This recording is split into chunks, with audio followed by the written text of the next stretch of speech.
Now, when you get to that deep inner dialogue, you want to talk back.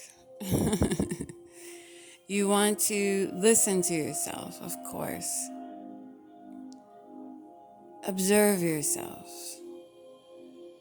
Being in observance of yourself is so important. To observe when you feel uncomfortable, to observe when you feel at your best, to observe when you feel, yes, at your best, comfortable, creative, flowing, relaxed, yet, living or living through relaxing. I don't know. But when do you feel, and listening to that inner dialogue? Because you want to listen to the good as well. Hopefully you have tons of good. But is it too much, What are you focusing on? What are you putting value on? How are your values affecting how you see what is a good time indeed?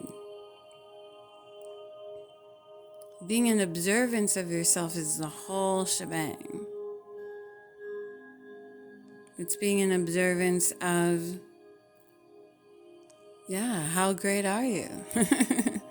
And being fearless, but then observing whether you are forgetting humility, whether you are perhaps too focused on that and not, really, really get into the good just as much. Is it truly what you want and what you are? Or do you suppress a lot because you have to in order to get this, or in order to get to this level or whatever? Is it worth it when you're suppressing things to acquire something else that isn't even where you normally find yourself at your happiest or related closely to it? And it's a lot of contemplation, yes. That's why it's called the inner dialogue. What makes you hungry? What makes you angry? And how do you voice it deep within yourself? And then how do you voice it, or how do you express it to the outer? But first, what rocks it? How does it rock inside?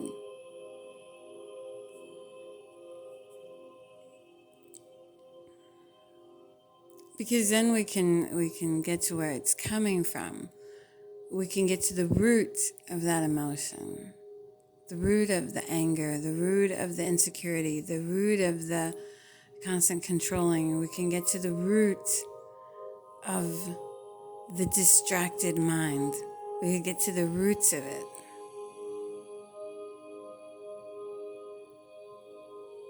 And understand ourselves better, and therefore understand others better, and so on and so forth.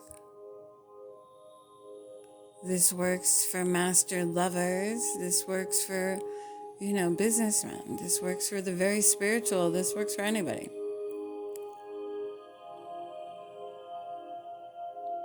When you love, how do you express yourself to yourself, within yourself? When you love someone else, are you constantly thinking about them? What's that inner dialogue about? Is it possessive? Is it worrisome? Is it just absolutely infatuated?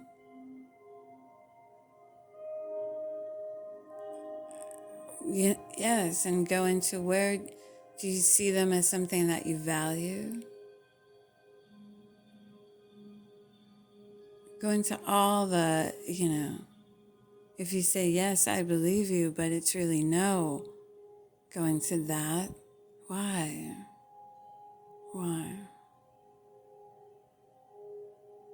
They're all very good points. And also for work, for job-related things. How much are you suppressing At work, how much do you not like those people?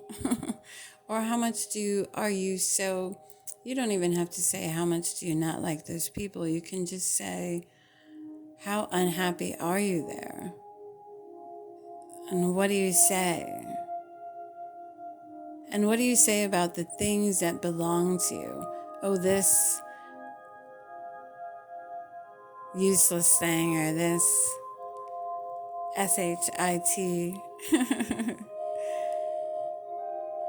or this, shit, or that, about the things that you own. So that's not very grateful. I got all this mess. It's your stuff. These are your things for you. So, is it missing gratitude? Is it missing self-love, self-care? Do you say that often? Do you want more things, but do you think in any way that believing that you have a lot of a hot mess or a lot of shit, that you're going to attract more amazing things? No, you're going to attract a lot more stuff to complain about that really isn't very soothing, very gratifying. And see, you peel off layer after layer after layer. When you're happy, how do you express it? Why not? Why not express it? When, and do you suppress anything in expressing your happiness? What are you really saying to yourself? And about anything else in the inner, and what are you saying about the outer that you're not,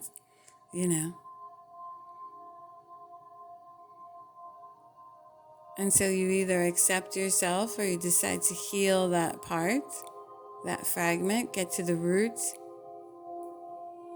or you can accept it, yes, 100%. But now embrace it and love it instead of deny it, instead of deny yourself, instead of not being your true self, instead of suppressing it.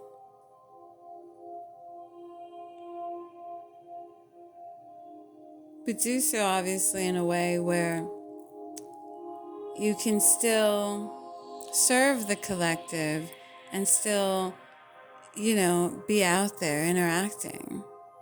But you can actually tell someone very calmly, I don't think this experience of this connection between us is really going to serve us. I'm just not feeling it. Because you're quicker to detect that the connection would be useless. It wouldn't serve a purpose. You already knew this. And you get better at this communication that's going on between you and everything in between. Yourself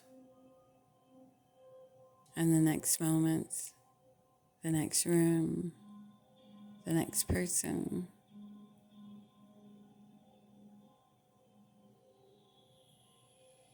The inner dialogue sort of echoes around you. In waves, everything's talking back to you. So listen to your inner dialogue more, and I've given you some tools to use when listening to yourself, when going in and, well, what do I look for? Be guided. Whatever doesn't feel right, that's what you got to get out. That's what you have to, if you want to. If not, you just have to, yes, no more suppressing, because it really damages the energy centers, period, your chakras. But that spreads throughout your body. And anger affects the liver, the stomach, affects so many things. It lowers that energy. And we need a lot of strong people out there that will stand for something and fall for nothing.